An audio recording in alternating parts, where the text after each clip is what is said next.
All right, Assalamu alaikum. We are back, two in a row again. Well, yeah, two in a row, two in one day, once again. Welcome. I see some brothers are here already. Shazad Ali, welcome, brother. Welcome. Hey, and brother, thank you, man. Thank you for what you did last week. Appreciate that. Appreciate that very greatly, very greatly. Or was that brother Sammy? I forgot it was one of them. But anyway, regardless, mashallah. Oh yeah, you too. Appreciate you.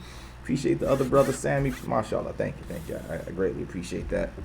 What you brothers have done, and the others too. We finally reached our goal. We got up to 5 patrons. So mashallah, we reached the goal. So now the new goal is to get 10. So now we're gonna try to go to get 10. So don't forget to like the video, share it, on your Twitter, your Instagram, your Facebook, and other social media, whatever social media I forgot. Share it on there. Yeah, I know, Charles. I know. Yeah. But yeah, don't forget to like the video. Make sure everybody likes it. Even when you watch this later, whoever watches this at a later time, still like the video so that way it'll go up in the the algorithms on YouTube, and you can get it to spread some more. So like it. If you haven't subscribed already, make sure you subscribe. Make sure you click the bell so that way you get the notifications of when we are when we are live. Okay. So yeah, definitely don't forget that. All right, so let's get right to it. As you can see, the title of today's show is The Religion of White Racism. Who are the real terrorists? All right. And as I said from the last show, that this was kind of like a subset of that last show, because you have this narrative in the media that it's still, or at least I don't know, the media, I would say, I guess it's kind of been a little, they're a little different under this administration. They're a little bit different. But we still have the haters like the Robert Spencers and the David Woods and the new guy, Apostate Prophet, and others who still are on this, blame Muslims for everything type of thing. And when others commit these acts, as I said in the last show, then they either try to downplay it, they still try to find some way to reverse it. Even though the guy shot up a mosque, they'll still try to reverse it in some way to, still try to blame Islam or make Islam, be negative, you know what I mean, in some way, instead of just acknowledging the act itself was bad. And no, instead of doing that, they'll just turn it around and still try to, make Muslims the bad guys in this situation. Or they'll ignore it and blame everybody for showing sympathy to the Muslims, and say, oh, you show sympathy to the Muslims, but what about this? The Muslims did, you know what I mean? Like they just can't find it in them to just for once just say, wow, yeah, that was bad. That happened to the Muslims, prayers and thoughts. No, instead, they won't even acknowledge it. And they'll just, like I said, try to find some way to flip it or distort it or twist it into some kind of way to blame Muslims and Islam, regardless of what happened. You know what I mean? So I wanted to do this show to talk about what they don't want to talk about, which is all these acts. As you see the face, and of course the faces that you see on the screen are not even all the faces, right? If I had all the faces, I wouldn't be able to fit the picture I wouldn't be able to fit the picture on the screen if I was to get and show all the faces of the men who have been responsible in recent times of many of the acts of terrorism. Some of them based on white racism, others based upon, they claim some, whatever it might be, political ideology, right? And others based upon, the guys, whatever, being upset or mad at the world about something, But nonetheless, a good portion of them, though, their motivation has been white racism, right? And some of them even Christian terrorism, some of them. But the common denominator is definitely white racism. Even some of the guys who did it because they were upset because their girlfriend broke up with them or something like that, there was still an element of even white racism attached to that. Because I think one of these guys in the picture, he went on a rampage because he was upset that he couldn't get a girlfriend or something like that, and he was mad at black men he couldn't get a girlfriend or something of this sort, or either that or his ex-girlfriend was now dating a black guy, so he's now mad at all black men, so he's mad at the world and he wants to go out and shoot. So even then, even though he was upset about his girlfriend, that it still had a white racist motivation behind it. So it's clear that the religion of white racism is very dangerous, and it has been very dangerous, not just in recent times, but for the last several hundred years. You know what I'm saying? So it's not like even as if this is some new thing that has come about to us. You know what I'm saying? It's been that way for a long time. You know, as I will document and show during the show that it's not a new thing. You know what I'm saying? It's not a new thing. Yeah, that one guy. Yeah, he's like half Asian, half white. And he was upset because his girlfriend, or either his girlfriend, his ex-girlfriend was dating a black guy and she didn't like him no more, or he couldn't get a girlfriend and he was upset because I guess in his mind all these girls, all these women were all I guess all the white girls or whatever in his mind were going after dating black men. So he had to take his anger out on black men for some reason. You know what I'm saying? So that was his thing. But again, still that the white racist motivation was there. But let's see. So before we get into let's talk about some of the recent cases of the religion of white racism at work. One of them is this case right here. Have you guys heard about this one? The Coast Guard, the guy who worked for the Coast Guard, not worked, but he was in the Coast Guard, and he's accused of stockpiling a bunch of weapons. He had a hit list of people that I guess he felt that were like enemies of Trump, or people that Trump talked about, like Ilhan, Sister Ilhan, the other Latino, Cortez, what's her name? Or Cortez, right? Alexandria Cortez, and a few other people that he had on the list that he was targeting. But again, it was his motivation was the religion of white supremacy, white racism, right? That was his motivation behind stockpiling the weapons. In fact, they said that they said he was on record or something, or they recorded him some way. Either he wrote about it or he spoke to some people when he was buying his guns about the best gun to kill black people. You see, but as I said, the David Woods, I haven't seen any shows from David Wood about this. Haven't seen any articles from Robert Spencer about this. Apostate Prophet didn't make any videos about this. Instead, ignore it and blame Islam. Blame Islam. It's the Muslims' fault. It's the Muslims' fault. It's the Muslims' fault. With these guys, they don't even take the time to acknowledge these things, and they continue to. And that's why, again, we call them bigots. Because if you were really concerned about violence and terrorism, you would speak against all of it, correct? You wouldn't just single out when something is done by a Muslim. When this guy got caught, Robert Spencer would say something about it. David Wood would say something about it. Apostate Prophet would say something about it. Christian Dentz would say something about it, right? And all the other people that are out there, right? But instead, nope. When this stuff happens, they don't say nothing about it, or again, they'll downplay it. They'll claim that the leftist media is exaggerating, right? These are the things that they say. Instead of acknowledging, they'll like I said, they'll spin it. Oh, the leftist media is the liberal media is exaggerating. Oh, but they're not exaggerating when they have stuff when it's a Muslim involved, right? When it's a Muslim involved, then it's not the leftist media exaggerating. But when they expose white racist terrorists, oh, the leftist, the liberal media, it's the liberal media exaggerating stuff. It's not that serious, whatever, right? It's downplayed. But yeah, and then as you can see in the article, they're saying that he might be released before his trial. Now, you know very well that if this was a Muslim guy, he would not be released at all. He would have, his bail would either be set very high, or they might not even give him a bail to get out. Yet this guy, even though it's clear that, you know, that they caught him with the guns and the hit list and all of this stuff like that, I think they even found stuff on his social media, if I remember correctly, that here they're gonna release him, they're gonna let him go, because the judge said that the government hasn't charged him. for terrorism. So I'm like, wow, see that? Isn't that interesting? But again, if this guy was a black man, Latino, or Arab, or Muslim, right, by religion, oh, they would make sure they're going to hold him. They would make sure to keep him held in his prison cell, right? They would be no, oh, well, we're going to let him go, release him before the trial nonsense. See?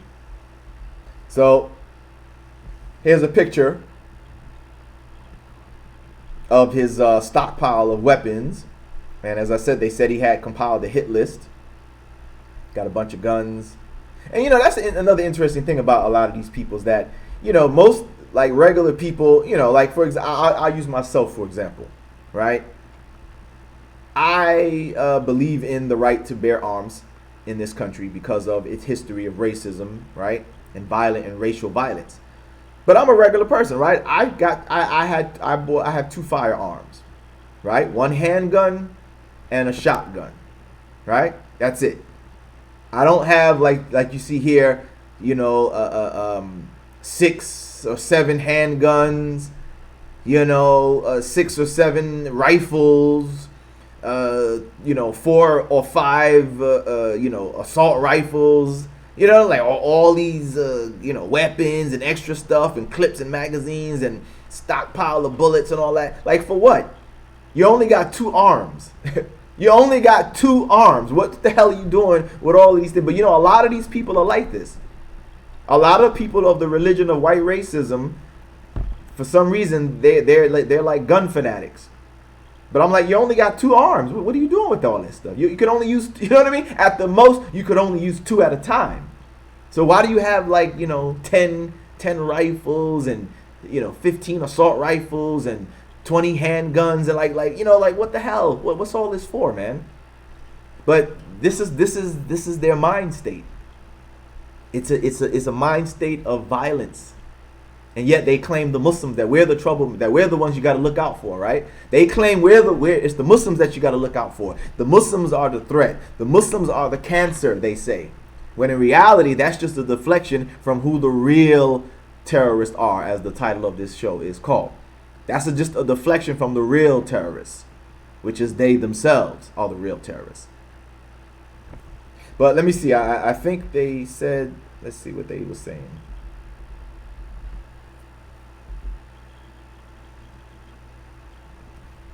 So they're saying Coast Guard lieutenant accused of being a domestic terrorist is entitled to be released from custody before his trial on firearms and drug charges, a federal magistrate said Thursday.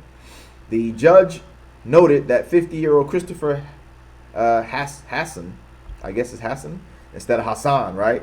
Yeah, if his name was Al-Hassan, yeah, he wouldn't be released. But I guess his name is Hassan, more European, Western sounding name. Christopher Hassan hasn't been charged with any terrorism-related offenses. Now that's interesting, right? They haven't even charged him. They haven't even charged him with terrorism, even though they already put it out that he had the list and all that. So I'm like, well, how is he not being charged with terrorism then? All right. Hassan was arrested February 15th and is awaiting trial on firearms and drug charges. Prosecutors have said that he created a hit list of prominent Democrats, 2 Supreme Court justices, network TV journalists, and social media company executives. So if they're acknowledging that, then why haven't they charged him with terrorism then? With an attempt to commit terrorism, right? If the prosecutors have said this, then why did they, when they arrest, you know, like when they filed his arrest and all that, why wasn't that included? What's going on here? What's going on here? Why haven't they, you know what I'm saying? Because this doesn't make sense. If the prosecutor's saying this, why didn't the prosecutor include that in the charges? So it means that really what they're doing is they said that that's what he did, but they're only charging him for the gun and the drugs. But they're not charging, like, you know what I mean? Like, this is strange. This is weird. So they said he still has grave concerns about Hassan, based on information prosecutors have presented. The magistrate said Hassan, I don't know if it's Hassan is going to have a whole lot of supervision before his release, a process that could take several days.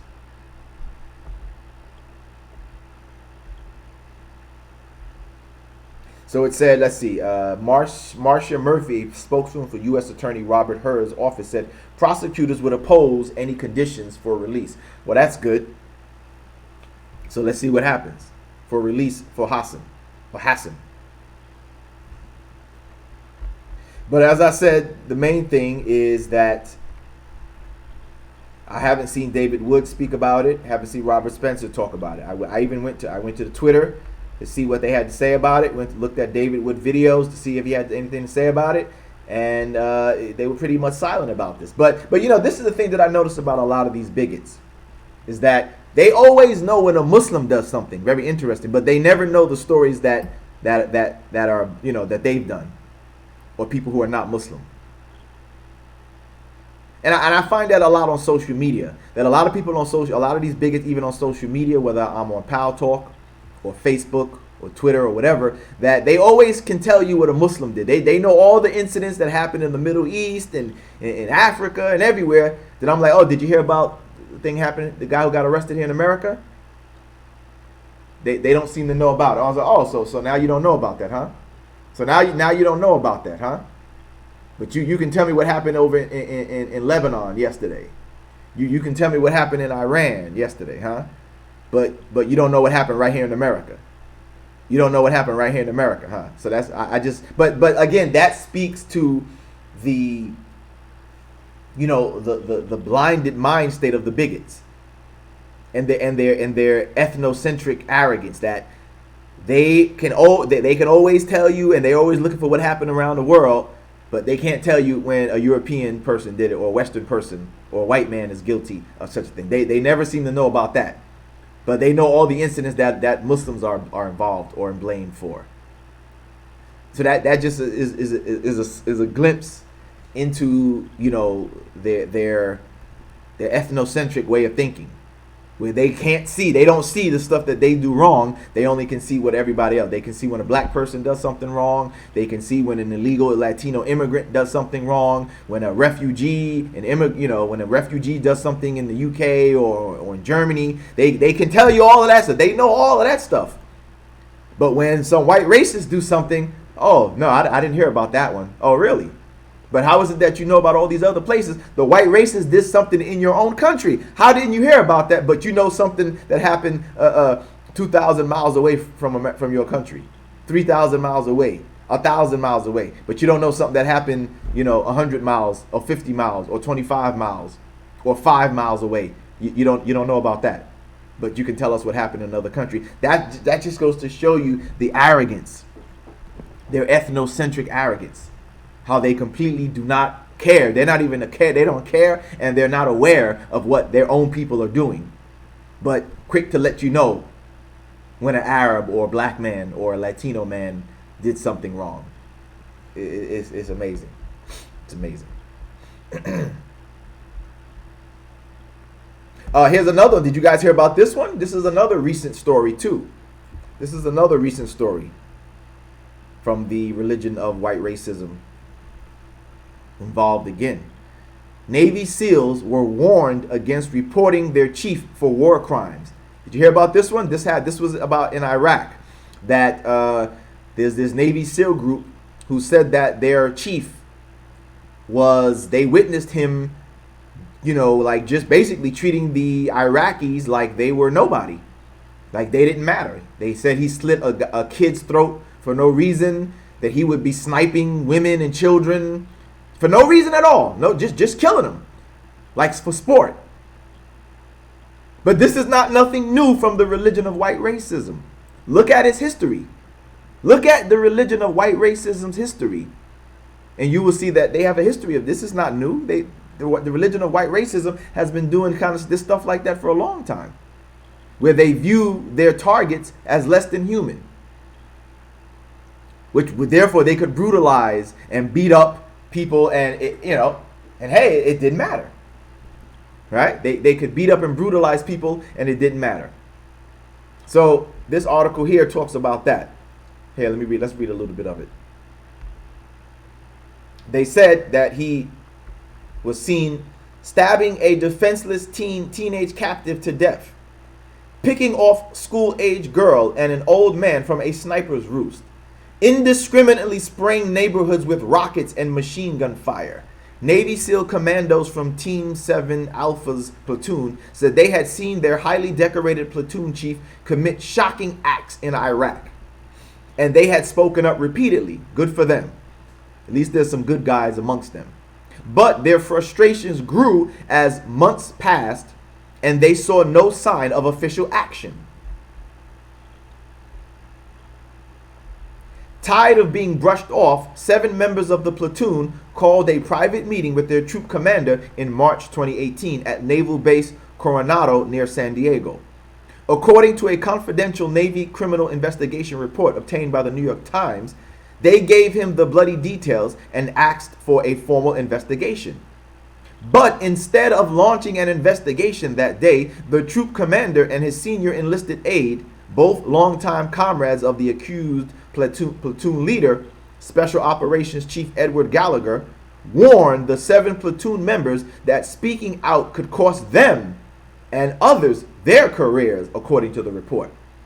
So instead of taking the devil to task, they said, hey, you guys are going to be the ones getting in trouble. You guys are going to be the ones getting in trouble. So, hey, I think you need to be quiet. That's the religion of white racism. That's how it operates. They cover for one another. Unlike the last show that I did, where I showed that Muslims do not cover for terrorists, that Muslims are not complicit when they are aware of Muslims trying to commit acts of terror. Instead, the Muslims call the police. They call the FBI. They call law enforcement. They tip off the law enforcement and officials about said plot, said plan. The religion of white racism instead, no, they cover for the devils that do evil amongst them. Just like with the police departments, the religion of white racism covers for police brutality. The religion of white racism, when they go to court, the jury, most of the time, mostly all white juries, lets the criminals go, right? Says the police didn't do anything wrong, even when he's caught on video beating and brutalizing or shooting an unarmed man, right? They let him go. Even if it's not a police officer, if it's a white man involved in shooting an unarmed person of color, many times they say, he was justified. Some of you may have heard the story a few years ago of the young man, Trayvon Martin, who was killed by street vigilante George Zimmerman. What did the jury say? Right? The jury, there were a few people of color on the jury, but the jury is mostly white. So what was the verdict? Oh, he didn't do nothing wrong. Even though it was evident that he chased after Trayvon Martin. Trayvon Martin was unarmed. He's a young kid. The report, the police call, we heard it. He ran away. What did George Zimmerman do? Chase the kid. He did. He wasn't a police officer. He wasn't a security guard. So what are you doing chasing? What do you think was going through that kid's mind? Clearly, he probably thought this is a stranger. We're all taught, beware of strangers. So in his mind, this guy is a stranger. And not only did he run away, but then the stranger is chasing me. What do you think he thinks? Somehow the religion of white racism turned it around that Trayvon Martin was the bad guy. Imagine that, everyone. Imagine you are walking late at night and a strange car pulls up beside you. And the man in the car is looking at you strangely. So you fearful, you run away. And your fears are confirmed. The strange man in the car begins to chase you. He's not a police officer. He's not a security guard. He's just a regular guy. And he chases you. And he catches up with you. What are you going to do? You're going to fight for your life. Aren't you, right? You're going to fight for I know I would. Somehow these devils from the religion of white racism turned it around and said Trayvon Martin was the thug and the bad guy. I'm like, how do you figure that? How do you figure that a kid who ran away from a strange man and then the strange man chases him, catches up to him, and you start to fight back for your life? How the hell do you think that the person being chased is the thug and the bad guy? I guarantee you, if Trayvon Martin was a young white boy, and he had been chased by a black man or a Latino man, and he fought for his life, there would be no excuse. They would say, oh, yep, he was fighting for his life against the criminal, the stranger, the abductor, the man where he thought he was trying to be kidnapped. He feared for his life. That's what they use in reverse. Somehow they made George Zimmerman the victim. And I'm like, even to this day, I'm still baffled of how they did that.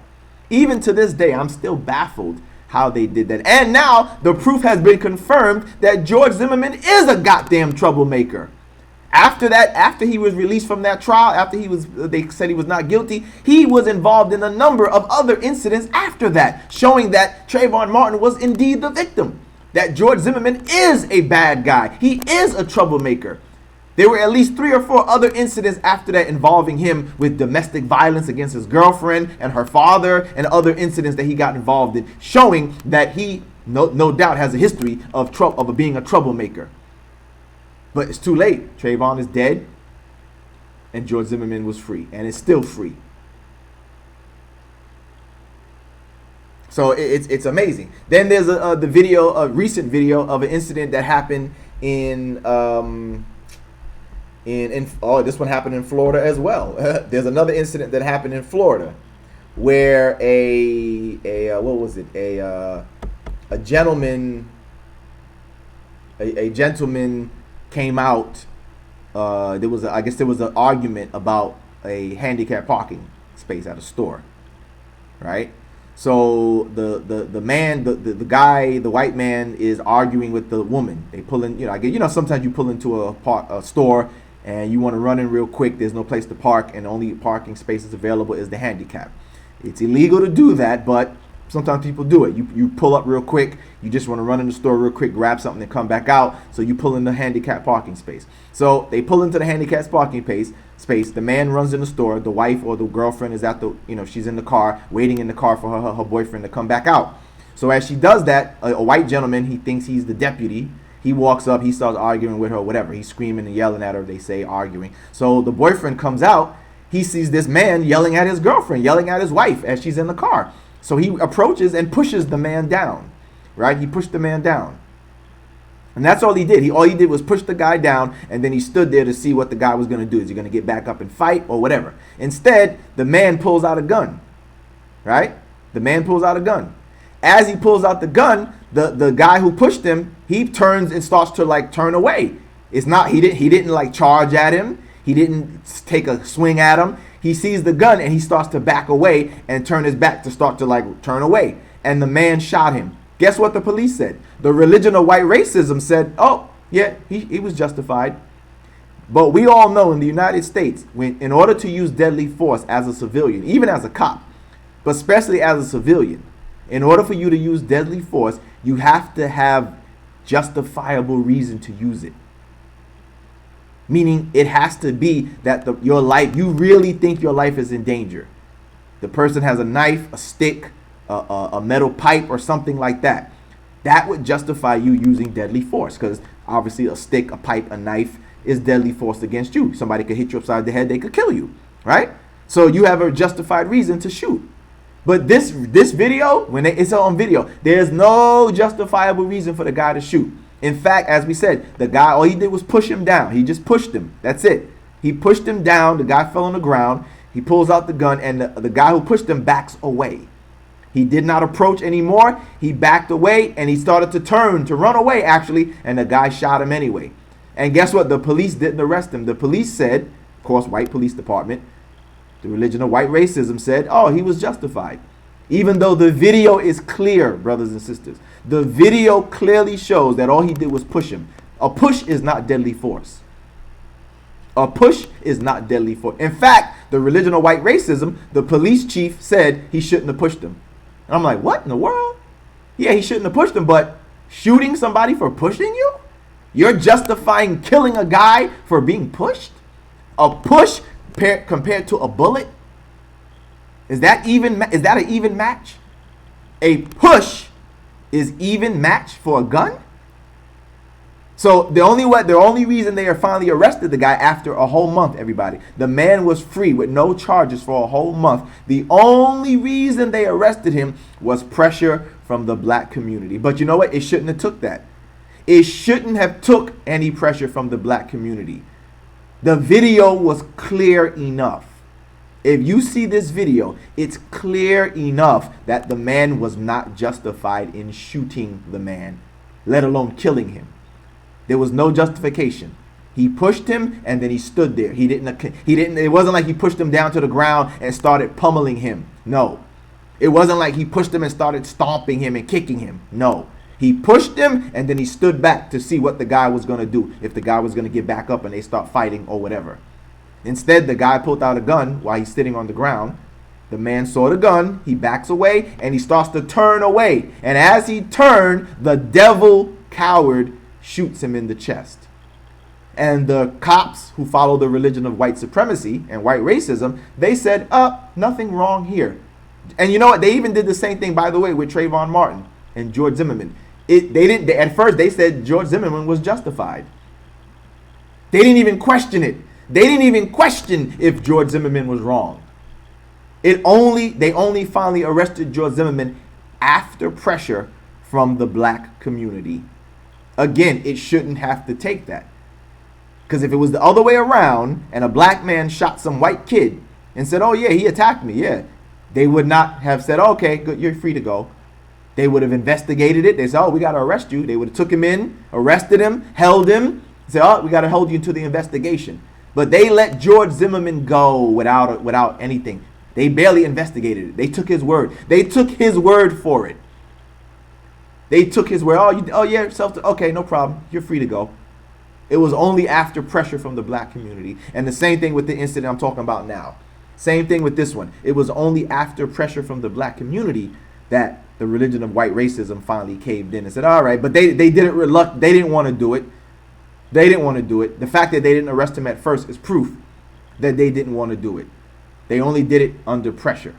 So now we wait to see what the jury will do. Is the jury going to convict him? What kind of jury will he have? And that's why I tell people of color, look, you got to get involved in the court system.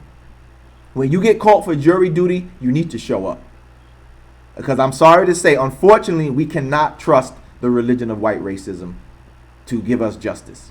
So when you're called, when you get that letter for jury duty, for those who live in the United States, I'm not sure how it works in other countries, but for those of us in the United States, when you get your call, when you get that letter that you have to do jury duty, please go. If you really can go, go. If you really can go. I mean, if you have a legitimate excuse you can't make it, then we understand. But more of us need to get involved in jury duty. When you get that letter, please go to jury duty and do not try to get out. Because we need more of us on those juries. So that way justice can be meted out for real. But then again, you know what? The jury game is still a game. It's still a game. You know that? I've been to jury duty a couple of times and it's still a game. Because, you know, they allow the lawyers to pick from each side. And, of course, they can just refuse you anyway. They can just try to get an all-white jury or a majority white jury. That's what I'm saying. More of us need to get involved. We need to get involved so much so that they can't avoid picking the black juror or the Arab juror, Arab American juror, or the Latino American juror. We have to get involved so much so that they can't avoid us. Because many times when we do go, we're in the minority, right? We're in the minority. So they can easily say, no, I don't want him. Oh, yeah, I'll take him, her. And then you wind up with a majority white jury who then says, yeah, he didn't do nothing wrong. Yeah, not guilty. And then the police brutality goes unchecked. The vigilante goes unchecked. So more of us need to get involved in doing jury duty for those of us who live in the United States. We got to get involved. When you get called for jury duty, go. Please go. And like I said, we have to fill the jury pool with so many of us that there's no way they can avoid us. There's no way they can taint the jury. There's no way they can overlook us and pick and try to get a majority white jury.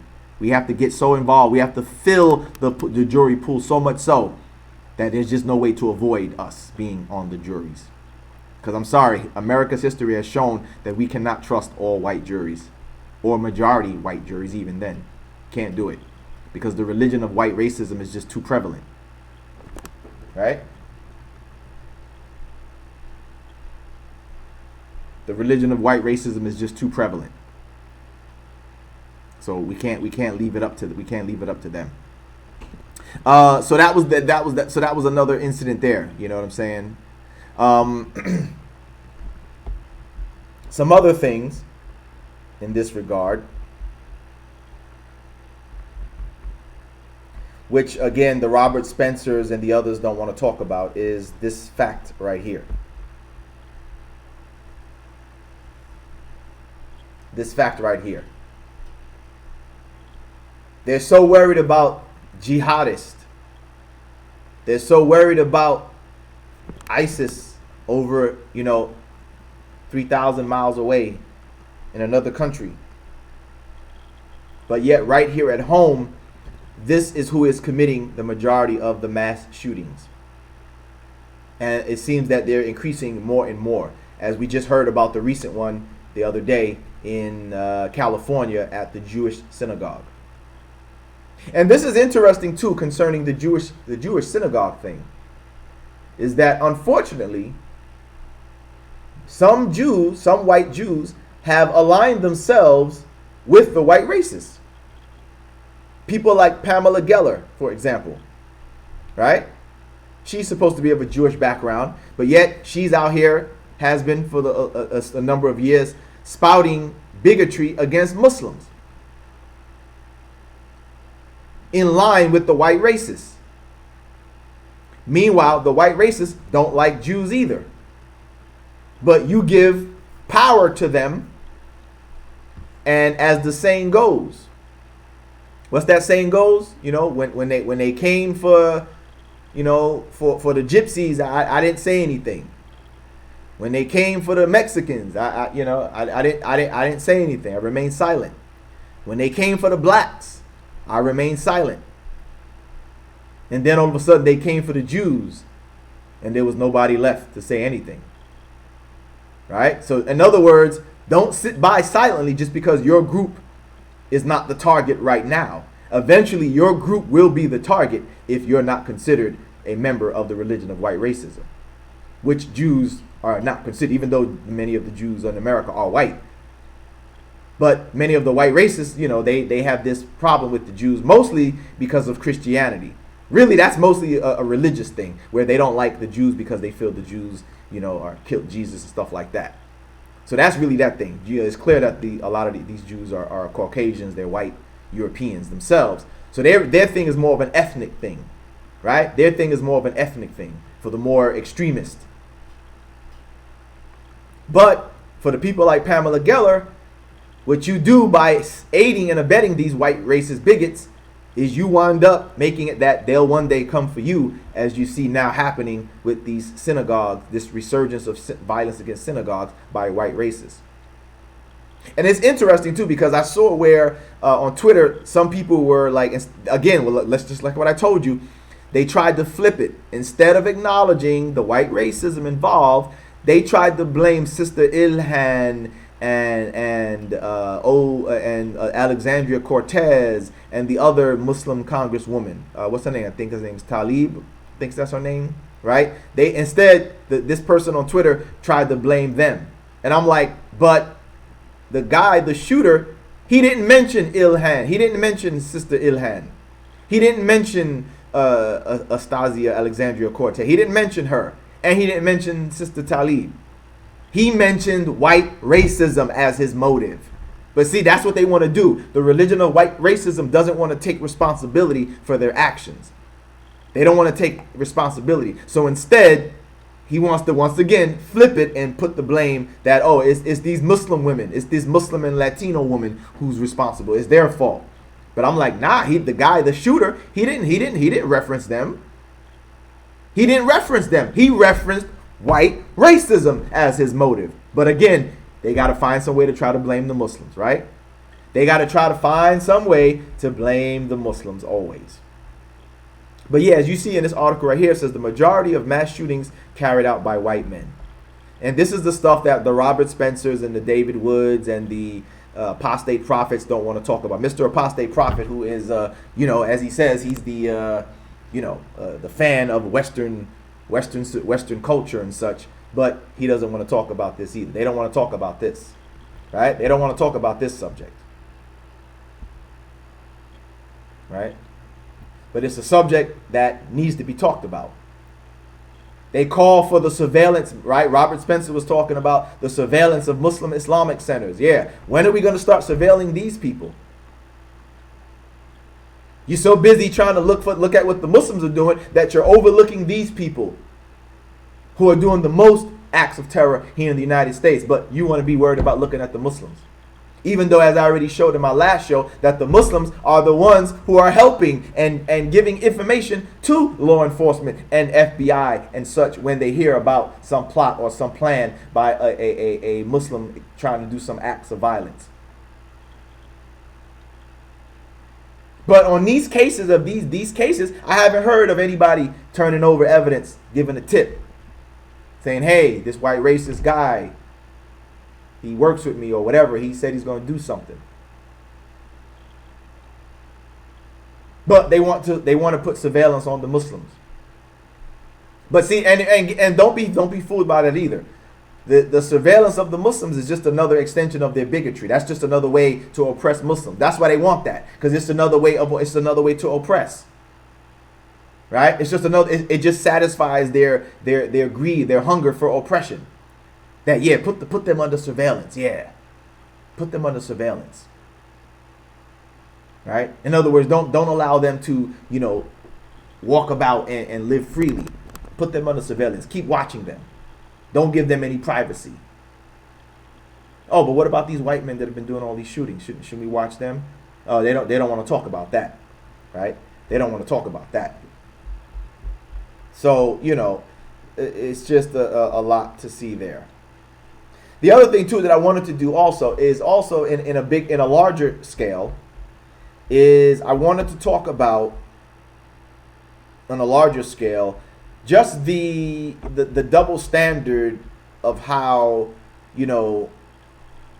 of how these people want to make it as if Islam is the biggest problem that the world has ever seen. The way they want to talk about it, the way they want to talk about Islam like that, as if Islam is the biggest problem that that the world has ever seen and has a problem with. So in a larger scale, in other words, like the way, you get what I'm saying? The way they try to make it seem like Islam is this horrible thing on the world. Meanwhile, they are the ones, as I said, the religion of white racism has the biggest history of violence and terror upon this earth. For example, take a look at this story that I'm showing you right here. This is about, have any of you heard about this? I just found out about this the other day, that France has a collection of several tens of thousands of skulls that they beheaded when they invaded Algeria. Have you heard about this? Let's take a listen. Take a listen to this story about how the French have all these heads of Muslims that they beheaded. And this is interesting because you know how nowadays it's this thing that the Muslims are the people who behead, right?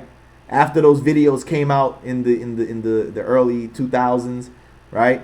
From Al Qaeda and ISIS beheading people or whatever, right? It became a thing that the Muslims are the beheaders. Yet historically, the Europeans have been the beheaders, right? So take a look at this video I'm going to show you where France has kept the heads of the Muslim Algerians that they beheaded who were fighting for their freedom. All these people were fighting for their freedom. But of course, to the French and to the Europeans, when you fight for your freedom, you're a bad guy, right? When you fight for your freedom because they're invading your land, they don't see that you have a legitimate right, because in their minds, like I said, the religion of white racism says that the white races have the right to do what they please. If they want to invade your land, you sit down and be quiet. If they want to brutalize you, you take it and you keep your mouth shut. If they want to steal your land, steal your property, or subjugate you, you have no right to be upset. You sit down and you take it.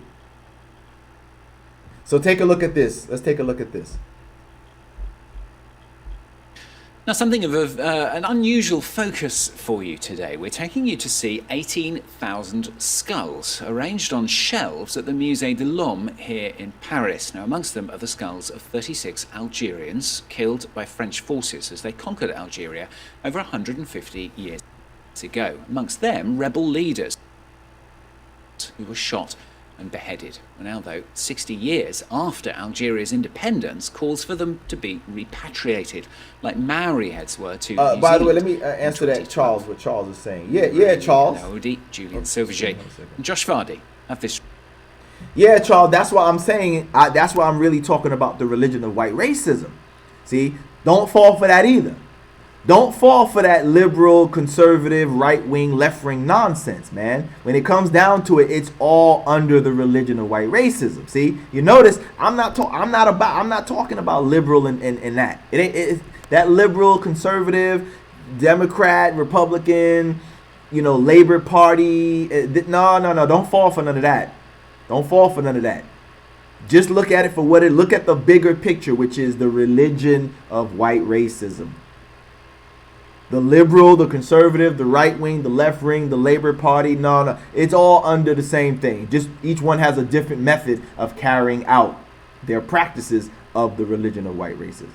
One, like Malcolm X says, is like the sheep in wolf clothing, right? Or the wolf in sheep's clothing, right?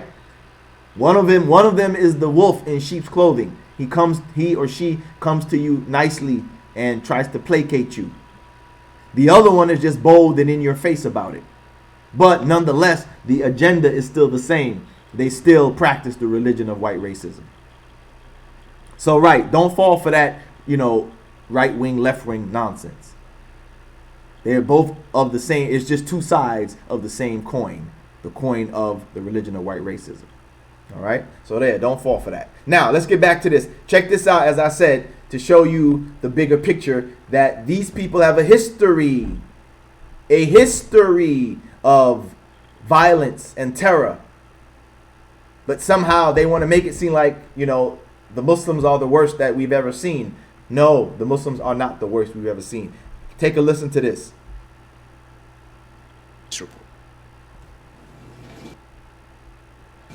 Deep in the vaults in Paris, 18,000 skulls are neatly arranged on shelves. Look at this. Look at this. These skulls from various collections mostly come from exploration missions that took place during the 19th century. Of these thousands of skulls, only 500 have been identified. 36 Algerians are among them, including the rebel chief killed and decapitated by the French Expeditionary Corps in the 19th century. All of them were given to the Musée de l'Homme in 1880 by various collectors. They are scientific objects. However, the fact they... First of all, what the hell is he talking about science? What science are you getting from these skulls of these people? This is not science. This is bull. This is not science. They're not keeping these skulls for science.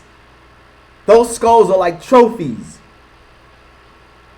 Those skulls are like trophies to say, hey, right? We keep these skulls as a remembrance of these people that we killed, that we conquered.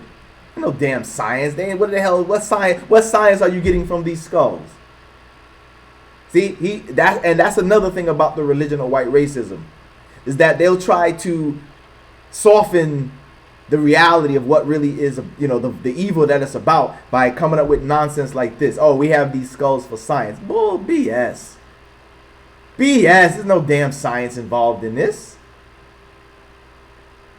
This is just, these skulls are like trophies of them murdering the Muslims. No damn science involved in this. But that's the religion of white racism. We'll try to make it seem like it's no big deal, like it ain't really a bad thing. Let's listen some more. They have yet to be identified isn't so much a scientific issue as a moral one. They may have descendants, which puts them in a different bracket, not under the rules of science, but more about who their families were. Even if they are counted as scientific objects, access to the Algerian skulls is tightly restricted. They're all together in a different room, locked out of sight in a metal cupboard. This is where we have kept all the Algerian skulls since the beginning of the controversy. We have taken them out of the public eye. By the way, and this is what I'm saying to people. This is what I tell people. Like like years ago, a few years ago, when the French had the big terrorist attack and all that, and everybody was putting up the French flag, and I was like, nah, don't do that. Don't put up those French flags. Yes, you know, you can condemn the act and, you know, condolences to the innocent people that were killed, but don't go around and start putting the French flag up, because the French have a dirty history. The French have a dirty, violent, racist, terrorist history themselves. So yes, you know, you can send out, you know, condolences to the family, the innocent people who lost their lives and all of that. But don't go around and start running all sympathetic for the French and start putting up the French flag on your profile, because this is their history. They have a dirty, racist, colonialist, white racist history like the other European countries. So I wouldn't go as far to start putting up the French flag on my profile. And when I told a lot of my friends and stuff about this, they took the flag down. I said, yeah, don't put that flag up. If you're going to give your condolences to the victims, fine, do that. But don't start running around and going all crazy, putting the color of the French flag colors, because the French have a dirty, racist history. So I wouldn't go that far. And as you can see, this is it. This is the history right here. All these skulls, and they kept them, man. What the hell are they keeping the skulls for? I mean, like, think about it. What are you keeping these skulls for? There's no science to this. These are just heads that you cut off. So, like, you know what I mean? It's like, what the hell is this science stuff for? No science here. Why did you keep them for? And, you know, it's not like you're keeping them for a museum, because as they said, they don't allow people to look at them. So what really is the purpose of keeping these heads other than as trophies, right? Other than as trophies to show how you killed these Muslims, how you beheaded them. And now the story is that the Muslims are the beheaders. Meanwhile, look what they did to the Muslims before. Before the Muslims ever did any beheadings in the modern era, it was the Europeans who did it. And keep that in mind, guys. In this modern era, as he said, this is from the early 1900s. Before that, right, or during that time period, the Muslims were not known for beheading people, right? There was no Muslims going around in European countries committing acts of terror. There was no Muslims going around in European countries or in America coming and doing terrorist attacks and capturing Americans or capturing British, capturing Germans, capturing Australians and beheading them, right? That wasn't happening in the early 19th, 20th century. But it was happening to the Muslims by the Europeans. The British were doing it, the French were doing it, as you can see here. So let's listen some more. What, you guys want to ask me something? What you want to ask me?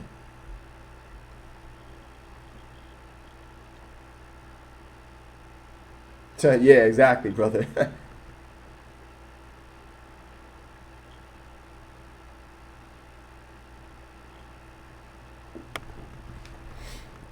Exactly, Shazad, right. The Muslims had kept the skulls of enemies all the night, all the right racists will be crying. Yeah, exactly.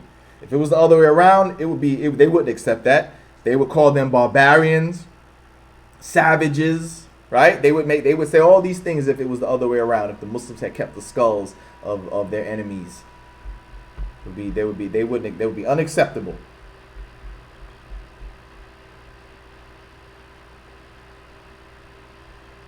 It would be unacceptable.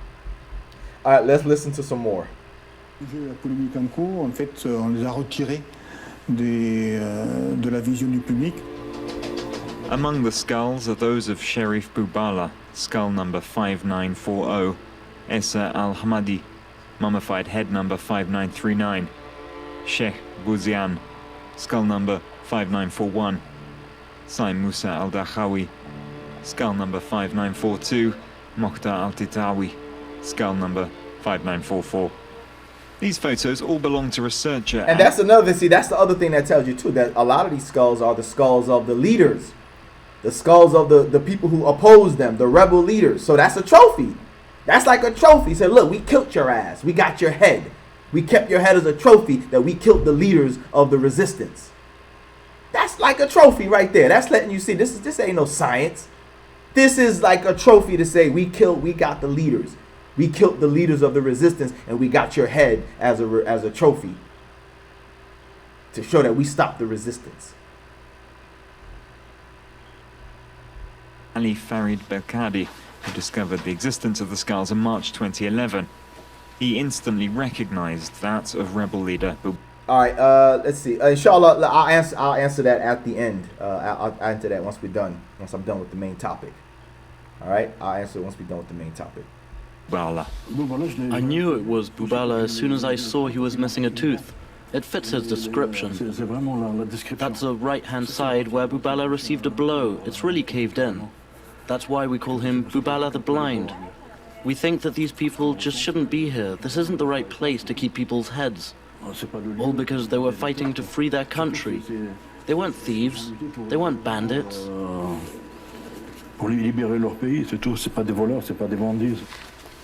Boubala was well known as the leader of a revolt in Kabylie and often crops up in history books. Here he's represented on this painting by Félix Philipotou from 1866. He was also immortalized by this Algerian film from 2014. Nous avons été attaqués par les Tolba Oudbouz, une bande d'insurgés dirigée par Boubarla. Préparez-vous à jeter vos forces dans la bataille et qu'on en finisse avec ces Boubarla. The revolt that Cheikh Bouziane led in 1849 in Zaatcha was recounted in the book L'Armée d'Afrique by François Quesnoy. This print shows his decapitated head on display as a war trophy along with that of his son and also Saïd Moussa al-Dakhawi. Yeah, see that? War trophy. This isn't well known, and we don't like to think of it like this, but the 19th century was actually incredibly violent, which went some way to preparing for the great European wars of the end of the 19th century and the start of the 20th.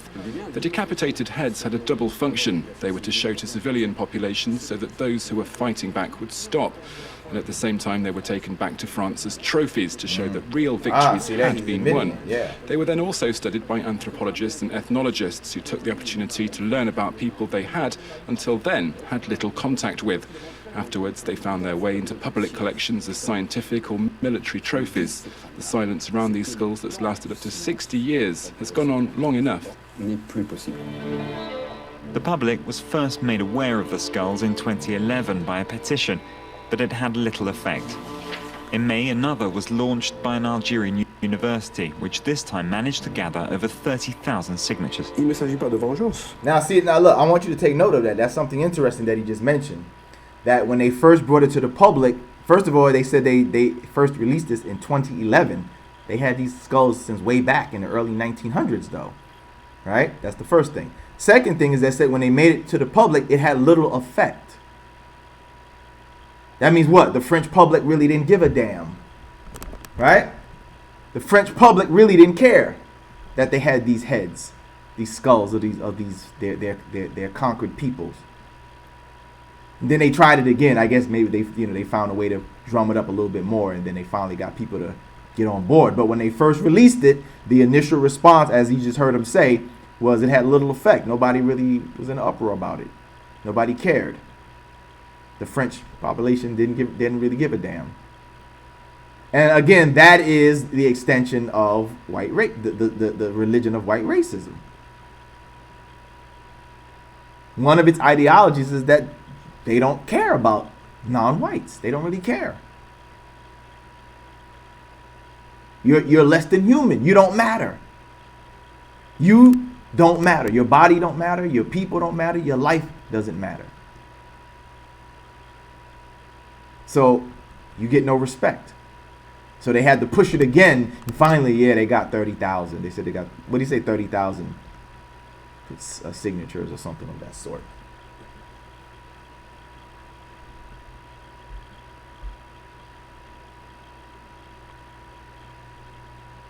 It's not about revenge, it's about telling the true story. We need our children and the children of France to know exactly what happened, for the good of future generations. The petition is a way of putting pressure on to get these skulls repatriated, so that these Algerian resistance fighters are finally returned home, so that they are finally given a proper burial in the ground they fought on, and which they died for. Exactly, Omar. Exactly. Why not just talk to the people, right? What the hell are you studying The skulls are owned for? by the French state, and only a law or decree could see them released from their bondage. An official demand has to be made by their direct descendants or by the Algerian state. Tracking down direct relations could be complicated due to the amount of time that's passed. This is another thing too with the religion of white racism, because there's a thing also with Africa, or you know, with other parts of Africa, where different European countries have taken the art of various African countries, right? Their artworks, you know what I mean? They've taken it from way back, and they have them in their museums. And some of the African countries are saying to give this stuff back, right? But it's the same thing like you heard here, like these governments in these countries, they're making it difficult. You know what I'm saying? It's like, what do you know, come on, we're in the 21st century now. Everybody knows that this stuff was taken wrongly, taken unjustly. Just give it back. Just give it back. What is this petition BS stuff? You know you took the stuff wrongly. Just give it back. You know what I mean? This shouldn't even be a question. There shouldn't be a debate about it. But again, that is the arrogance of the religion of white racism. Is that here they took your stuff. Here they got the body of your people, the heads of your people. But they got to have a petition for you to get it back. Instead of just saying, you know what? We're sorry what our ancestors did. Here, take it back. No, we need a petition, and it has to be a direct ancestor. You know, like they got to put all this red tape in front of it. No, just say, you know what? We're sorry. It was wrong. Our people, here you go. Here is it back. Same thing with the African art that they took. Right? The British Museum has a lot of African art and stuff that they took. Very valuable pieces that they took from Africa. And then people wonder why Africa's poor. People wonder why Africa can't get ahead now. People wonder why Africa's struggling. Meanwhile, you got all their valuable artwork and you know, creations and stuff in your museums, right? In your museums, but you wonder why Africa's poor. You wonder why Africa can't get ahead. And instead of you just saying, hey, you know what? We're all civilized people now. We moved on from the wars of the early 20th century and the colonial period. Here's your stuff back. Instead, no, well, we got to think about it. No, well, we need a petition. Well, we got to have a referendum about it, and we got to discuss it. No, there's no discussing. Just give it back. Your people stole it. You know they did. We're now in the 21st century where this stuff is, you know, readily available for us to see it. And know that we all agree that it was wrong, and that was a time period that it was wrong. Give it back. Instead, no, as you heard here, same thing. Well, we need a petition, and it has to be the direct. No. Even if it's not a direct ancestor, if the Algerians say, "Can we have our people's heads and bodies back, please?" Just give it back. What the hell do you want to keep? You know what I mean? Like I said, what the hell do you want to keep it for anyway? Other than as a trophy. Like the guy said, it's a trophy. These are trophies. Not no damn science. It's trophies. It's the trophies to mock the Muslims and show how they were defeated and killed and how we got your heads. And like I said, now today they wonder why ISIS and Al Qaeda beheads these Europeans that they capture. Now I guess now we know where the idea came from. Now we know where the idea came from. Now we know who the original beheader was. It was the religion of white racism that was beheading Muslims before first. In this modern era.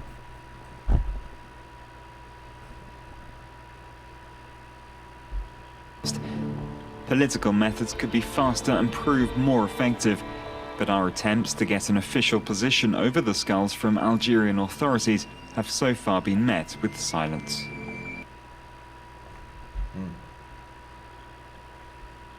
And that's interesting. That's interesting about the Algerians. Why is there silence? Why don't they want the skulls back? Are they ashamed? Right? Oh, that's interesting. Yeah. Why don't they want the skulls back? Are they ashamed that these are their defeated ancestors? Like I don't understand. I don't understand why they don't want the skulls back. You know what I'm saying? That's why I want to know why don't they want the skulls back? So that's interesting that they said the thing from the Algerian government is silence. So I wonder about that. You know what I mean? I really wonder about that. So another thing I wanted to show you guys though is let's see here. is I wanted to show you some of the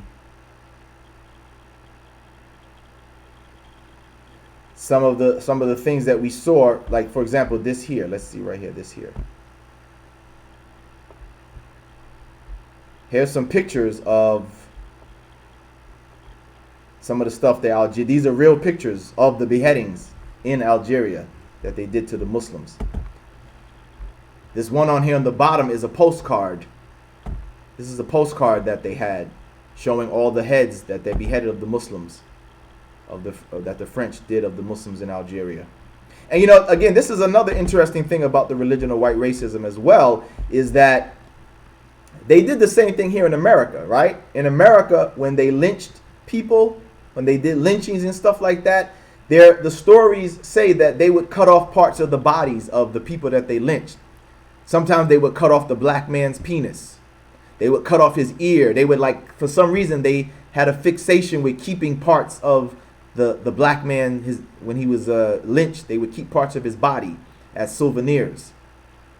So as you see here, the religion of white racism, they would do stuff like this. They were fascinated with keep looking at the body parts, and it wasn't, to them, I guess it wasn't gruesome. The practitioners of the religion of white racism, it wasn't gruesome to behold the head of the victims. So as you see them posing with the heads, they set the heads up, as you see here, and take pictures with it. And as I said, same thing here in America, when they would exact their racist violence against blacks who they lynched. Their stories say that they would do stuff like that. They would send postcards. They would, you know, matter of fact, let me show you some pictures of how they would do blacks here in America, and you'll notice the same pattern. You will notice the same pattern for the religion of white racism. Watch.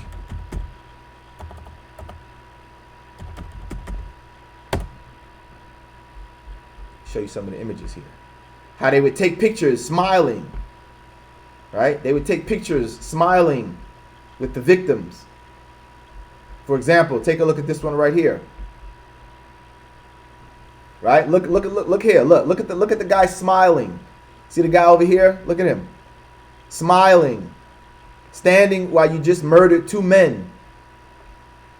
Serious thing, and he's smiling like, you know, hey, this is fun. That's the religion of white racism. Most dangerous religion in the world. This is the most dangerous religion in the world, not Islam. Because even Islam has been a victim of the religion of white racism. The religion of white racism has conquered Muslim lands, as we just saw. Right? It has invaded Muslim land. It has subjugated Muslims. The religion of white racism is the most dangerous religion in the world, not Islam. Sorry to hurt your feelings, Mr. Robert Spencer, David Wood, apostate prophet. But this, the religion of white racism, is the world's most dangerous religion. But notice, as I said, look here. Look at this picture here and compare it to that picture of the Frenchmen posing with the heads of the Muslims that they killed. Notice here, the American, he was no different. He was no different. Look at him posing with the dead bodies of these black men that they just hung, that they just tortured and hung. Look at him taking a picture like, hey, this is fun. Not even recognizing the humanity of these people. Smiling in the picture like, hey, this is a fun, this is great fun that we're having here.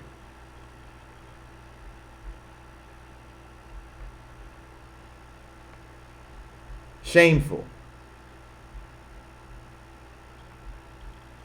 Shameful and sad.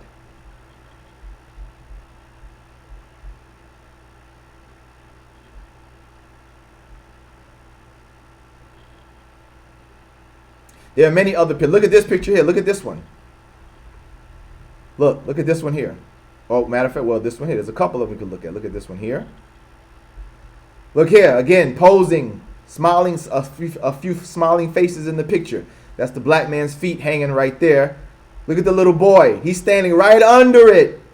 You would think a kid would be scared, right? You would think the child would be scared to behold such an incident. Let's see if we can get a better one. Yeah, you see the black man hanging. That's his legs. They show his legs hanging. But you see the boy right there. He's smiling in the picture. Look at this guy. Got a little smirk on his face. He got a little smirk on his face. Look at this guy. He got a big smile on his face right here. This guy right here got the big smile on his face. But I'm saying these are the same people, though, who want to talk today as if Islam is the worst thing that the world has ever seen. Right? These are the same people who today want to talk about Islam as if Islam and the Muslims are the worst thing that the world has ever seen. Meanwhile, this is their history. Meanwhile, this is their history of violence and racism. And now all of a sudden, you guys are all, y'all angels now, all of a sudden? With a history like this? Look at this picture here.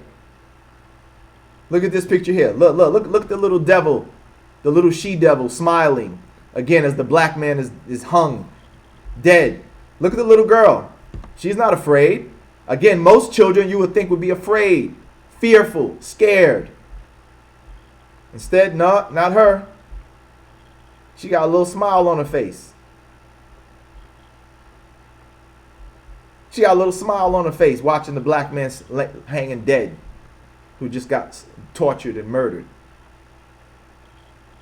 It's the religion of white racism. World's most dangerous religion. Look at another picture. And again, compare it to the French. Look at this picture. Look at them posing in the picture. Look, as the black man is burning alive. And they have the nerve to talk about the Muslims as if the Muslims are the worst cancer and terror in the world. No. Look at this. Look at the religion of white race. Look at its history. Up from then till today. I already gave examples of today. Look at its history, though. Look at this. Look at this. They got a black man burning alive, brothers and sisters. And look at them in the picture, smiling. Look at the guys in the picture. Oh, everybody wants to get their shot with the black man burning alive. That's the danger of the religion of white racism. Look at this guy, smiling. Smiling at such a gruesome event. Look, smiling in the picture, smiling. Others posing to get in there, I want to be, they want their shot in this gruesome event as the black man burns a lot. Look, the fire still burning on him, man. Imagine the pain that he went through. This is why when I hear these bigots talk, I'm like, that's why I say you got a lot of nerve. They got a lot of nerve. That's why in my mind is they got a lot of nerve to be talking about Islam as if it's the worst thing ever. I'm like, you got a lot of nerve with y'all history. With your history of violence and terror that you wreaked upon this earth, you got the nerve to be talking about Islam and Muslims like Muslims are the worst? No. But, again, that's the religion of white racism. That's its history and its current status.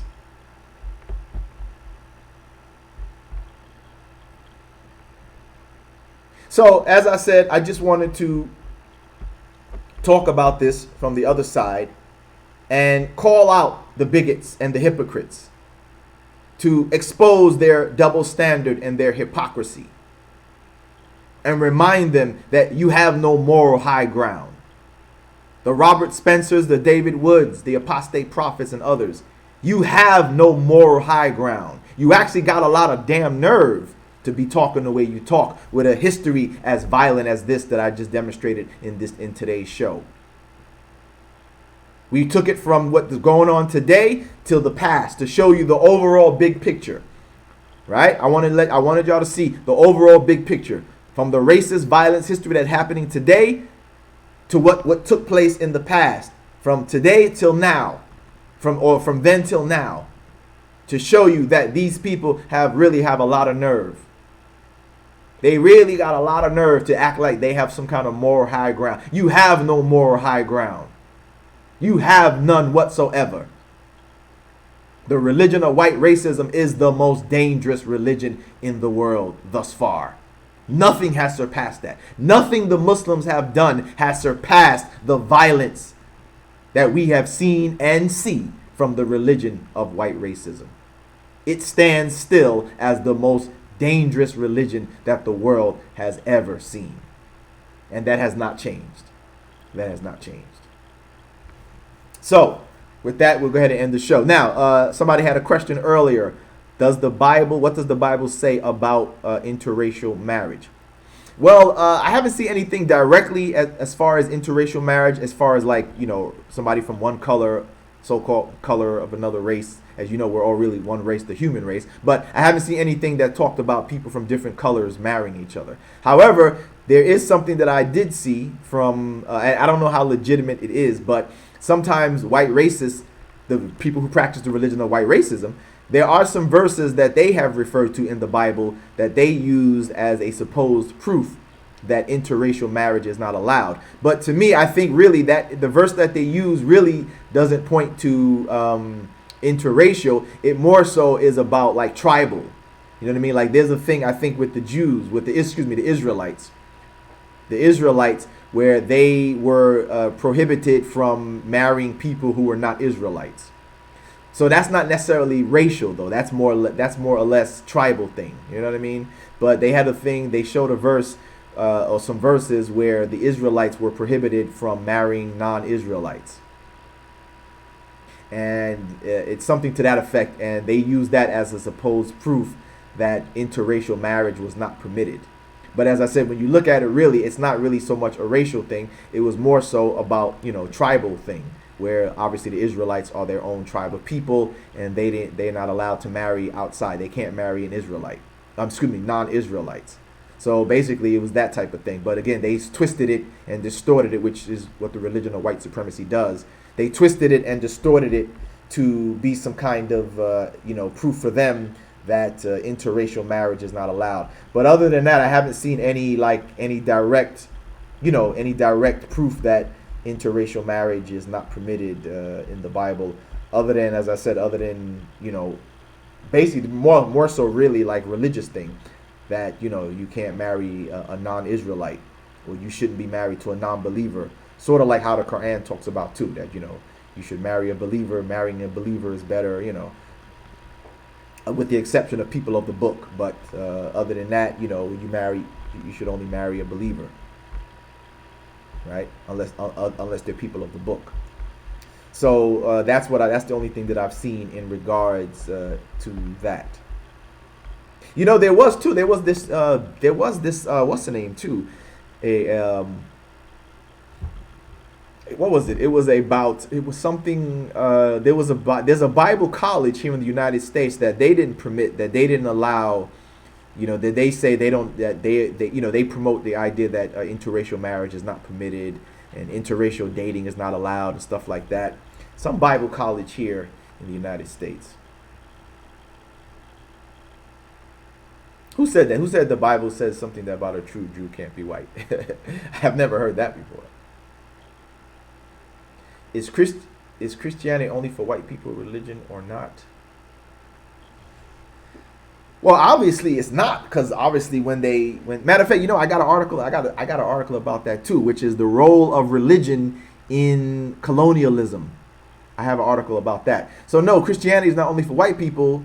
However, when they did give it to people of color, they gave it to them to subjugate them, though, not to make them equal brothers and sisters, as we know, right?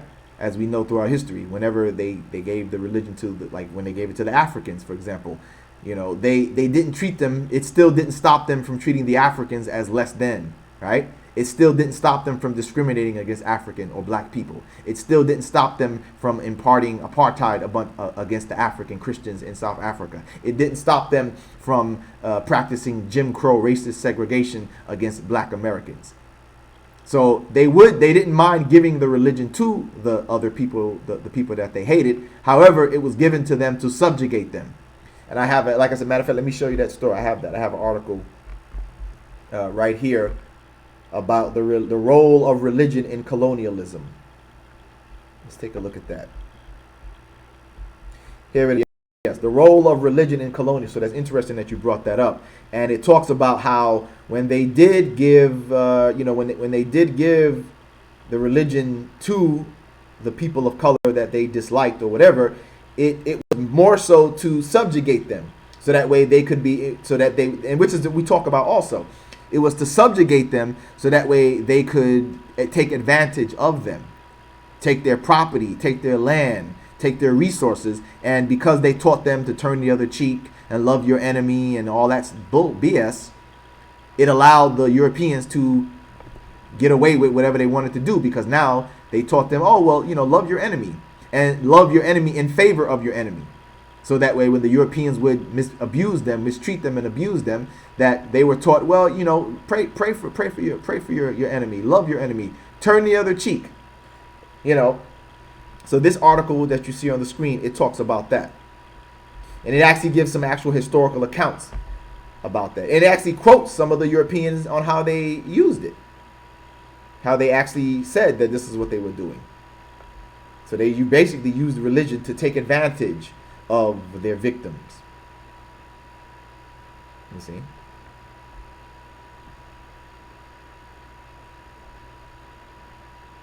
Let me see some of the quotes that I was looking for that I can show you where they said that. It says, it is these missionaries who prepared the ground for later waves of colonial agents such as Cecil John Rhodes in Southern Africa.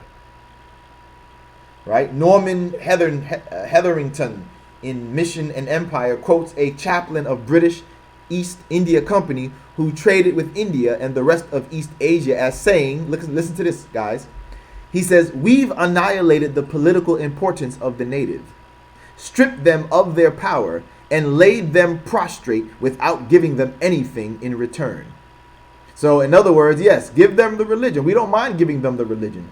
But when we give it to them in our advantage. We'll teach, and this is what we said before, that really the European and Western Christians, they really don't believe in the stuff that the Bible teaches. They don't really believe in turn the other cheek. They don't really believe in love your enemy and pray for your enemy. They don't really believe in that stuff, as I've talked about in previous shows, right, in the past. We can see from their actions that they don't believe in that stuff. They want you, the victims of their actions, to believe in that and practice that. But they themselves, they don't do that. As we know, right? When 9/11 happened, there was no, well, let's forgive Saudi Arabia. Instead, it was, we're going to war, right? We're going to make them pay, revenge, right? We're going to make them pay for what they did, or Afghanistan or Iraq. There was no, well, love the enemy, turn the other cheek. No, right? That's only for us. For black people who are brutalized, they want you to be forgiving and you to turn the other cheek. When they brutalize the indigenous people, the Native Americans and indigenous people, they want you to turn the other cheek and forgive your enemy and love those who persecute you and all that stuff. Right? But for them, no. For them, it's revenge. For them, you got to pay the price. For them, you got to die. There's no love of the enemy from them. So they only give that to us, for us to be that way. But when it comes to them, no. For them, might is right. For them, you must pay the price for what you've done. But as you see, this Mr. Norman Hetherington, as he says, we've annihilated the political importance of the natives, stripped them of their power, and laid them prostrate without giving them anything in return. The British East India Company, being a purely trading company in spices and other commodities, had in its midst a missionary operating as a chaplain who had no interest in the welfare of the inhabitants within whom he operated. His motive was to strip the native of his power and lay him prostrate for exploitation. Again, that is the religion of white racism. That is one of the practices of the religion of white racism. Using what had been termed soft power, the missionaries were useful in reconciling colonial subjects to requirements of submission to the colonial power. Exactly. So again, the answer to your question is no. It's not only for white people, but the version that they give to non-whites is, as you see here, one of teaching them to be submissive, to be passive, to not stand against evil, to not challenge oppression and racism, but instead to endure the oppression, to endure the persecution, to endure the racism, the abuse and mistreatment. You see, that's why even today they always act like that's a noble thing for the victims of racism. Like, for example, in America, every time there's an example where a police officer is shown to have brutalized a black American who was nonviolent or was unarmed or whatever, for some reason the media has this fixation with asking the family members or the victim, if they survived, do you forgive the police officer what he did to you?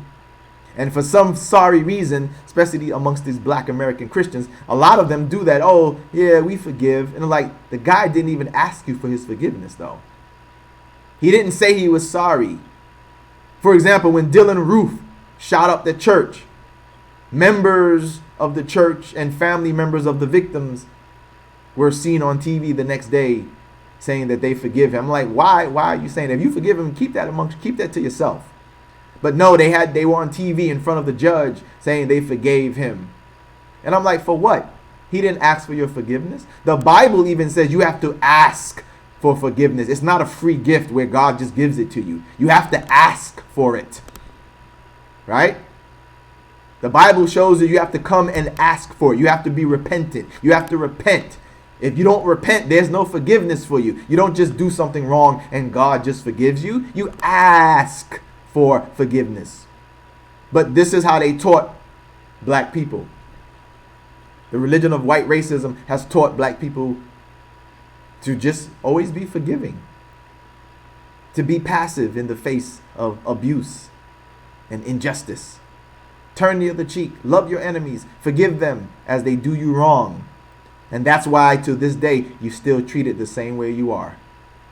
That's why black Americans are still complaining about police brutality, racism, because you never showed them anything else. You keep forgiving them. You keep turning the other cheek. You keep being passive and submissive in the face of their violence and their bigotry and their injustice. So they see no reason to give you justice. They see no reason to give you respect. They see no reason to treat you fairly because it's like, well, we can get away with it. As Mr. Northington Harrington said, right? We've laid them prostrate and they get nothing in return. That's exactly what's happening even still today. And that's why the police brutality still continues. That's why blacks are still complaining about racism. Because you haven't done anything to get respect from these people. Malcolm told you what to do. Malcolm told you that they don't respect that. Malcolm said you have to talk their language. Because they don't respect that stuff you're doing. They don't respect that. That's not, to them, that's not noble. To them, that's not power. That's not strength. That's not honorable to them. That's why they don't respect that. They don't respect that. Turn the other cheek, pray for the enemy, forgive bullshit. They don't respect that. Malcolm was right when he said, that's why you're not getting nowhere. Because they don't respect that. They don't understand that stuff. To them, that's weakness. Remember when Barack Obama first got elected? And he was talking about how he would extend his hand to America's, to Iran or North Korea and all that stuff like that. They hated that. The practitioners of the religion of white racism, they hated that he was trying to make peace, that he was willing to extend his hand, he said. They hated that. In fact, any president that has done that, they hated that. They always that's why you think Trump got elected? Because Trump was talking tough. He's going to ban Muslims. He's going to build the wall. He's not trying to extend his hand. He's not trying to talk to America's enemies to see if we can make peace. You would think most people would say, yeah, you know what? That's a good thing. We should have peace. Yeah, talk to Iran so we could have peace. Talk to whoever so we could try to have peace. Instead, no. Yeah, they like that tough talk. I remember when I was younger, many years ago, and Jimmy Carter. It was around the time when Jimmy Carter was president. And Ronald Reagan was going to run to try to take his place. And Jimmy Carter, they looked at Jimmy Carter as a weak man because, they felt he was weak, right? They felt Jimmy Carter was a weak man because he wasn't talking tough and saying we're going to bomb Iran if you don't release the hostages or whatever. So they thought he was weak. So Ronald Reagan got elected because Ronald Reagan was talking tough. Ronald Reagan was the one who started that we don't negotiate with terrorists lie. By the way, it was a lie because it was exposed that behind the scenes that he was negotiating, which is where the Iran-Contra scandal came out. Found out that he was talking, and that's all he was doing. He was talking tough, but behind the scenes, Ronald Reagan's administration was actually negotiating with terrorists, or so-called terrorists. They were negotiating with the Iranians. They were selling them weapons, and they made deals to get the hostages released. Those of you who are old enough to remember the Iran hostage situation. when Iran had the hostages back in the late 70s, early 80s. Right? So Ronald Reagan was elected because everybody, not everybody, but the people who are in favor of the religion of white racism, they liked that tough talk. They like when the white American presidents talk tough. Like George Bush, the cowboy, we're going to round them up, we're going to get them kind of stuff. They like that kind of stuff. Right? They don't want peace. If you say we want peace, we want to try to negotiate, no, you're weak. They consider you weak. They think that's weakness. So Jimmy Carter was looked at as a weak man. And therefore he lost his bid to become president again. And Ronald Reagan got elected and they called him Ronnie Reagan. I don't know if you remember, those of you who are old enough. They used to call Ronald Reagan Ronnie Reagan because he was like the tough guy. He was talking tough. We don't negotiate with terrorists. We're going to get those hostages back. Yeah, he got them back all right. Not the way we thought, though. He got them back because behind the scenes, he had a scandal. He was trading the hostages for weapons and making negotiations. But in the public, oh, we don't negotiate with terrorists. Yeah. Yeah. But my point is to say that, right, they don't like the practitioners of the religion of white racism. They don't like negotiations for peace and all that. They rather you fight. They want violence. They want you to fight, smash and kill. Forgiveness, weakness, that's weakness to them. Turning the other cheek, all that. They don't believe in it. Like I said, they believe in it for you. They believe in it for us. For themselves, no, that's weakness. They don't respect that. To them, that's not noble. To them, that's not honorable. To them, you got to pay. For them, revenge is the order of the day. Forgiveness and turning the other cheek and all that stuff, no, that's weakness.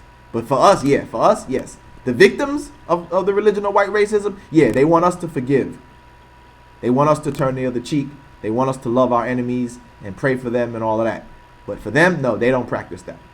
They don't practice that. So, again, I know it's a long answer, but to answer your question, yes, Christianity is for all people. Right? It's not just for the white man. It's in his favor. It's in his favor because, as I said, as you see here, he teaches it to you. He wants you to learn his religion so that way he can take advantage of you, as you just heard the quote from Mr. Norman Harrington. So yes, he wants all people to learn his religion, but for his benefit, so he can, as he says, give you nothing in return. Okay?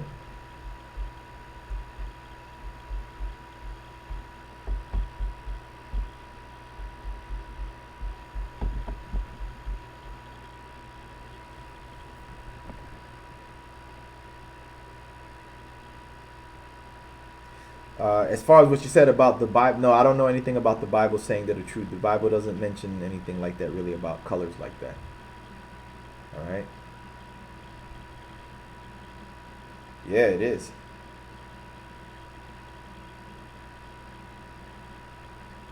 What's that? How much did Robert Spencer charge me for a debate? Let me see that. Hold on. The text is moving too fast.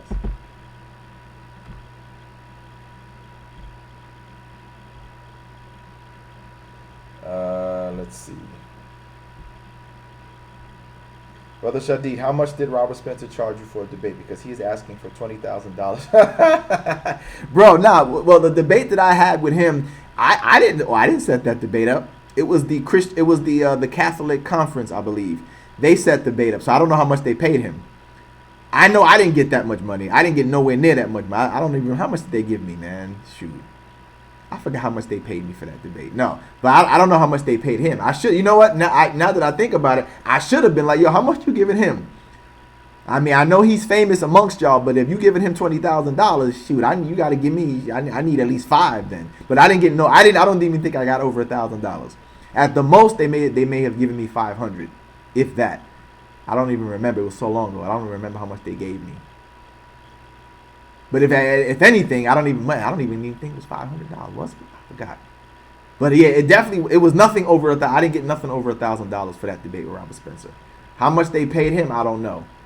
I don't know how much they paid him. But that's why nowadays when I have debates, man, I make sure I get paid because I'm like, they pay their people. So I'm like, whenever I do a debate that somebody else sets up, I'm like, yo, you got to pay me. right? I'm not asking for too much, but you know, they pay their people. So I'm like, yo, you paying me. If you paying so-and-so, you paying me. And when I'm, you know, like I said, when I debated him, I didn't ask them how much they paid him. I just accepted what they offered. But, you know, I always make a point that in the future, especially if I'm debating somebody like that, I'm asking how much they paying him. Now, I don't expect them to give me the same amount because, you know, he's famous amongst them. So I'm like, okay, all right, you paying him $20,000. I don't expect you to give me $20,000, but you're going to give me something decent, right? You're giving me something decent. If he's getting $20,000, you're giving me something decent. You don't have to give me the same amount because he's your boy. I understand that's your man, so you're going to obviously pay your man. But if you're giving him $20,000, you're definitely going to have to pay me something decent for that debate. You know what I'm saying? I'll take five. I'll take 5,000 if you paying him 20,000. So yeah, I don't know. You know, like I said, when I debated him, I didn't set it up. You know, they called me to debate. They offered me. They said, hey, look, we want you to debate Robert Spencer. And this is what they offered me. Like I said, it may have been $500. I don't remember exact amount, but I know it wasn't anything over $1,000. At the most, it was $500. At the least, it might have been $150. Like I said, I don't remember the exact amount. But wow, he's asking Abdullah Andalizi to give him $20,000. And see, brothers and sisters, thank you for bringing that up, by the way, Shazad. That's my point. This is another thing about my point here, that they pay their people, man. They take care of their people.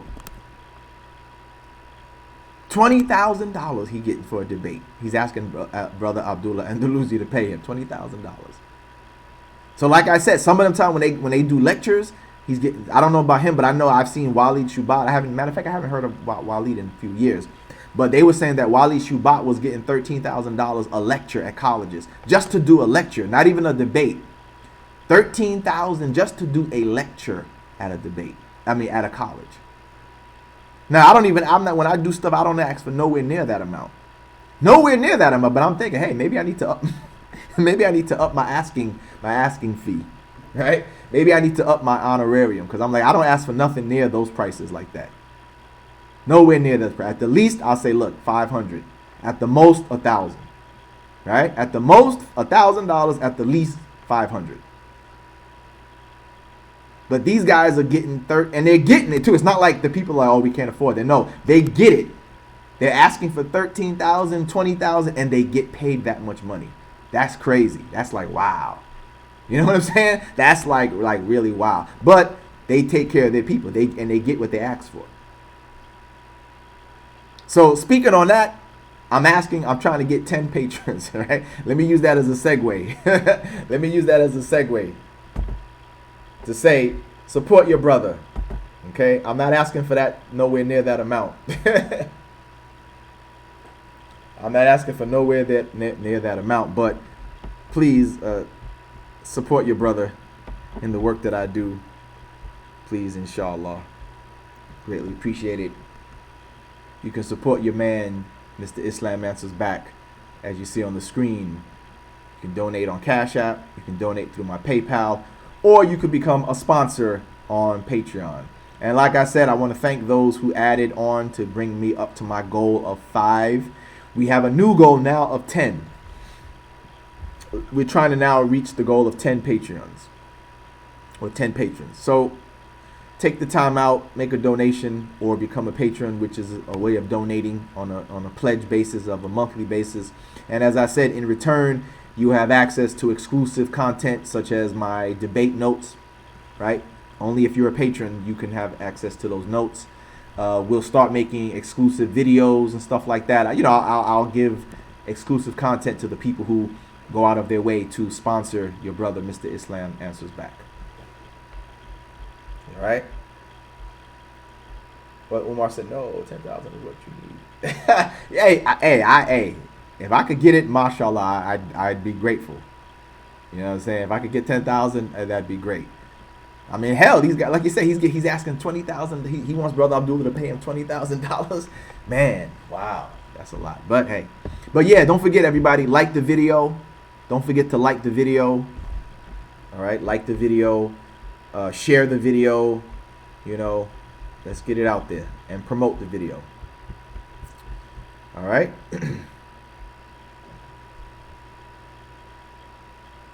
Exactly, Council of Small Errors. Exactly. Exactly. As we just demonstrated in today's show. Exactly. They claim that we're the violent ones, but if you look, they're the ones that all this violence is a cause and effect of them. All this stuff goes right back to them. Because a lot of it is cause and effect from what they've done. As I told you in previous shows, Glenn Greenwald, he did that article where he showed that the motivation for a lot of these terrorist attacks, again, not justifying it, however, showing the cause and effect, that when you look at what these terrorists say is their motivation, they don't say that their motivation is, oh, I wanted to kill the infidel because Prophet Muhammad did it. They don't say that their motivation was, I read this verse in Quran or I read a hadith. Their motivation is America or whoever was killing civilians, killed Muslim civilians, killed Muslim children. Over and over again, that's what they said the reason why they were attempting to plot, or the reason why they did it. It was always because they killed Muslims, because they killed Muslim children, because they killed civilians, Muslim civilians, because they bombed this Muslim country, because they destroyed this Muslim village or this Muslim town, that Muslim city, or this or that. It was always something that the West had done to them first. I repeat, this does not justify them doing the same thing back to the West. It does, however, give us the cause and effect. And it also dispels the myth that they do this because of Islam itself. It dispels the myth that these haters promote, that, oh, they do this because that's what Islam taught them. No, they say they do it because of some violence that the West had done to them first, or done to Muslims first. Over and over and over again, Glenn Greenwald showed in his journalist investigation, that these guys who were, had committed these acts, said that their motivation was, over and over again, it was not the Quran, it was not the life of Prophet Muhammad, it wasn't a hadith, it wasn't none of that. It was always something that Israel did, or America, or the British, or some other European or some Western country had done to the Muslims first. Some invasion, some bombing, some drone attack, some Muslim children got killed in a bombing, some family got destroyed in a bombing or whatever. Over and over again, they said that's what their motivation was. They did not say it was the Quran, it was Islam, it was life of Prophet Muhammad, Sirah, Hadith. None of them say it was that. They always say it was some violence that had been done to Muslims was their motivation. In other words, they were looking for revenge. It does not justify what they do. I repeat, it does not make what they do, attacking innocent civilians in these countries, right. It does not justify that. It does not. I want to make that clear. I am not saying that it justifies what they do. I am, however, showing you that it dispels the myth that what these bigots claim, that Islam is what motivated them to do it, and that Islam is violent and dangerous. No, because they never said it was Islam that motivated them. They said it was the violence that some Western nation had done to them first that motivated them to strike back. Again, it does not justify them hurting civilians in Western countries. I repeat, I need to make sure I say that. It does not justify it, and as I did earlier on my last show, I condemned Muslims who do that, because I said it does not bring you any benefit, and it's not right. Like I gave the example of a man hitting you in the back with a stick, and you go beat up his mother instead of addressing the man hitting you with the stick. It's not right.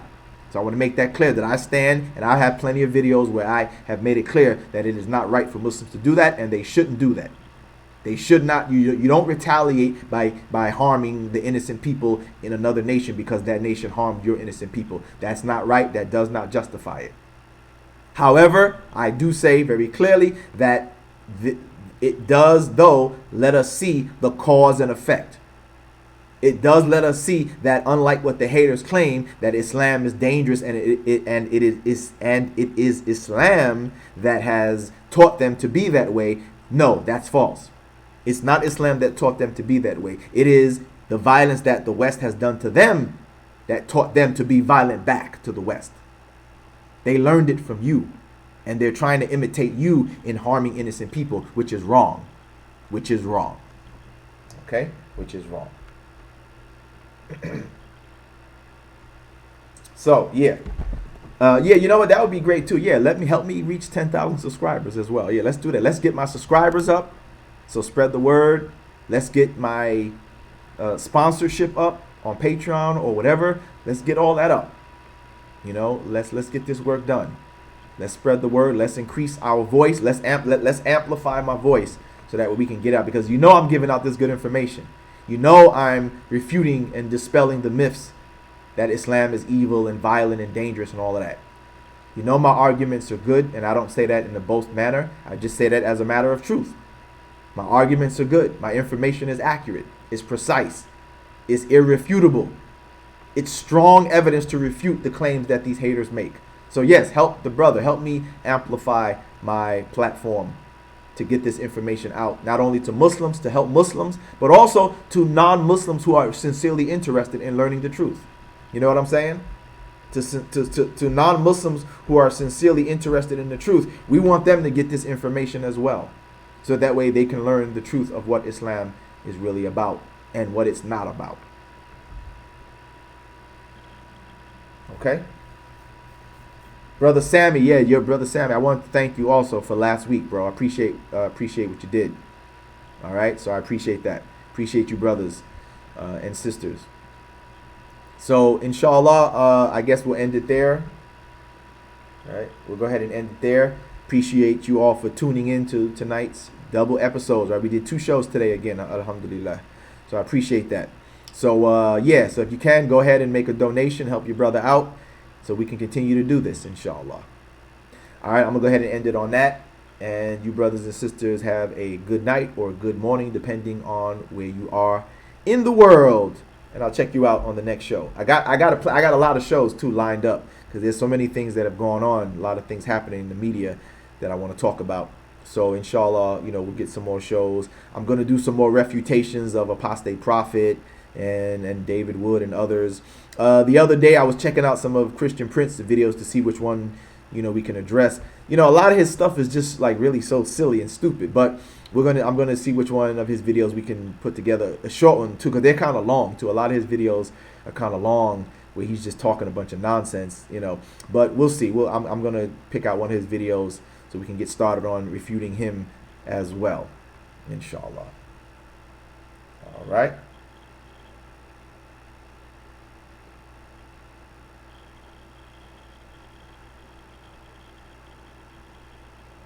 And I want to do a collaboration with the brother, what's his name, brother Akil, Mr. Radesh Shubahat. That's his name on YouTube. I want to do a collaboration with him as well.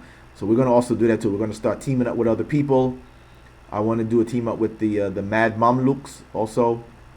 Team up with them, do some shows with them. So, you know, we're going to try to, you know, team up, start to help each other's platforms expand. And, you know, we definitely got to do this work. Definitely got to do this work, inshallah. All right. Appreciate that, Council of Small Heirs. Yes, indeed. Whenever you can. Yeah, like I said, these links are available all the time. So whenever you can, you know, just join, become a patron, and I appreciate it. All right, brothers and sisters, we'll end it there.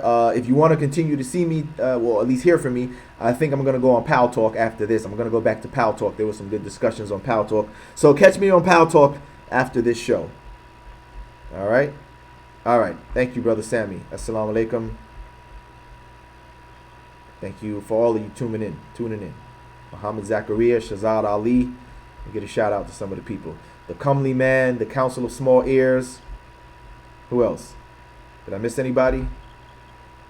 Oh, yeah, I said you're right. Muhammad Zakaria, Umar Mujahid. Appreciate all you brothers tuning in. Appreciate it. And for those who watch this later, I appreciate you too. Whoever watches this after the broadcast, the live broadcast, I appreciate you as well. All right, and same goes for you. Even if you watch this later, make sure you give it a thumbs up. Make sure you spread it around. And make sure to take advantage of those links in the description of the video so we can